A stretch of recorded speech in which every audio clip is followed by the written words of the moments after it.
One of the best fighters in Britain now. Not just in London, not just in North London, one of the best fighters in Britain. Now, he lost a world title fight last summer to the best of about 7 so-called middleweight world champions. I mean, this guy was the best by far. But he's ready to get back in the ring. It's Darren Barker, and what a delight it is to welcome Darren to the show. Darren, how are you, kid? Not bad, Steve, yourself? Yeah, fantastic. Darren, is it March 17th? Is that what I'm hearing? And you'll be up in Sheffield on Kel, fighting alongside Kel and Matthew Hatton?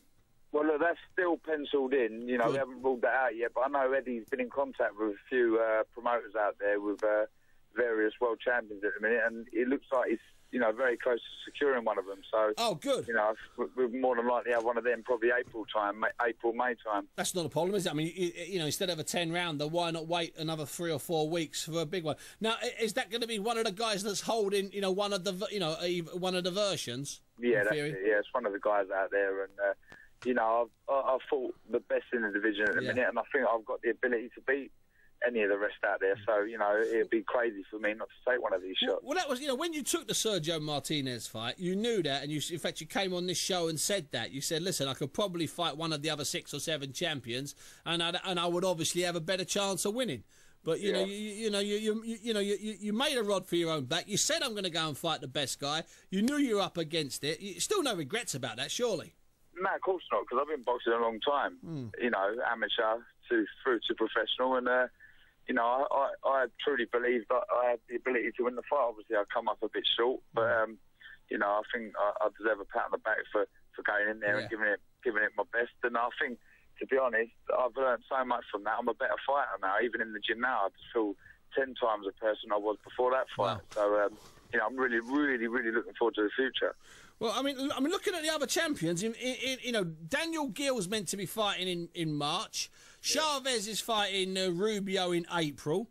Sturm, I mean, you know, the Sturm fight is the one I'd love to see you get. And in fact, in theory, he doesn't have an opponent for the middle of April. Pirog, the WBO guy, he hasn't got a date or an opponent. Golovkin hasn't got a date or an opponent. He holds a WBA regular. One thing, let me ask you this, Darren. When you heard that Martinez had given the WBC's diamond belt back, what was the first thought that went through your head? Let's compare thoughts.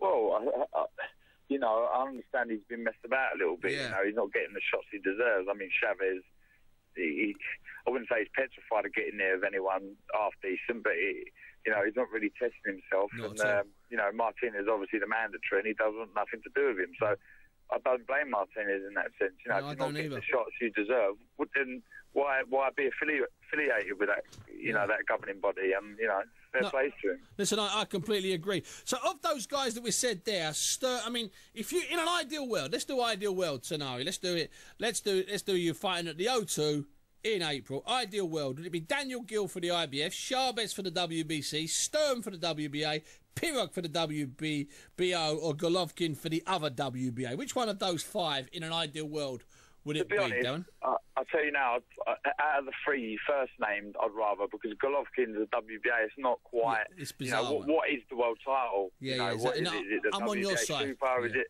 you know, so to be honest, any of the 3 there, and I know Eddie's in close talks to these people's managers and promoters, so hopefully something can come off with either of them. And, you know, I truly believe, and I'm not just saying this because I feel as if I'm a macho, you know, tough guy or anything, but I believe I've got the ability to beat these guys, and, you know, whoever it is, I'm sure I'll go in there and I'll do the business. Now, so, Darren, and are you prepared also to go on the road again?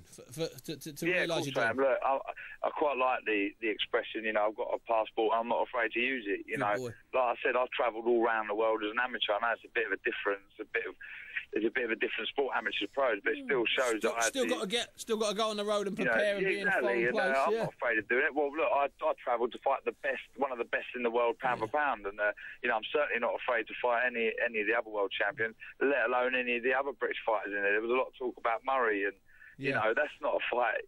Petrified. You know, I know, and I truly believe I'm the best in the country. Sure. And you know, I'm sure these fights will happen one day. You know, I've got a lot of respect for Matthew and Martin, but I believe I'm better, and I'm sure these fights will happen. Yeah, what happened with the Murray fight? What's your side of it? Because I mean, the side of it from... I'll tell you now, right? Go on, you tell us. There was a lot of talk about there was. a big offer being thrown about. I'm telling you now, if that was a big offer, I'd have to remortgage my place and get a job, because it was far from it.